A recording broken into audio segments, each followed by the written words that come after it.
Sur le Brexit en particulier, d'où peut venir la solution qui débloque? Sur ces deux sujets que vous avez évoqués, je voudrais revenir à la cause profonde.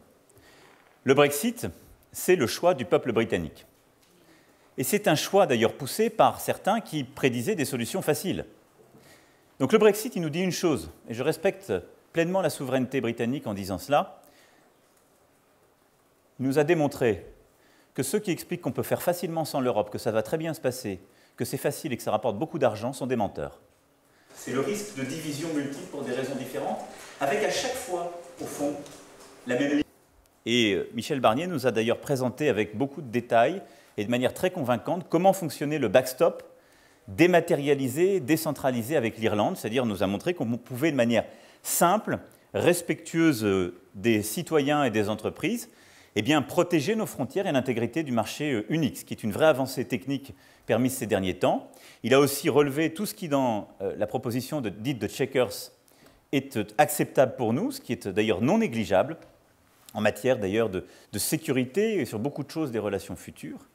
Il y a simplement un point important qui est évidemment la nature de la relation économique future, sur laquelle il y a aujourd'hui une ambiguïté, en tout cas une proposition qui n'est pas acceptable, puisqu'elle n'est pas respectueuse de l'intégrité du marché unique. Voilà. EU27 should stick together. So my question to you is, I'm not the one to choose at this stage, but for sure we will never accept a deal which will damage the European Union and its integrity, for sure. Because I do respect the sovereignty of British people, but I do respect the sovereignty of the 27 other members. And they decided to join the European Union with its roots. And I'm here precisely to protect the interests of my citizens, but more broadly of this common project. So there is no blind deal. This is my answer.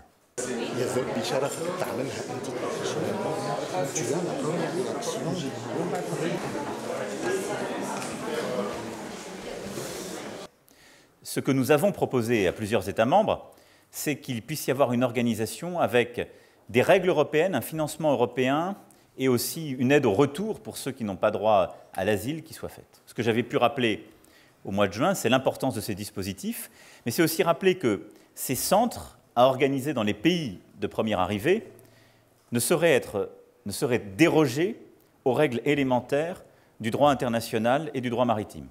C'est d'ailleurs pour ça que j'avais d'ailleurs dit très clairement, puisque la question m'avait été posée, est-ce que vous allez ouvrir un centre contrôlé en France pour les bateaux qui partent de Libye? J'ai dit non, parce que nous ne sommes pas le port le plus sûr, le plus proche quand on part de Libye.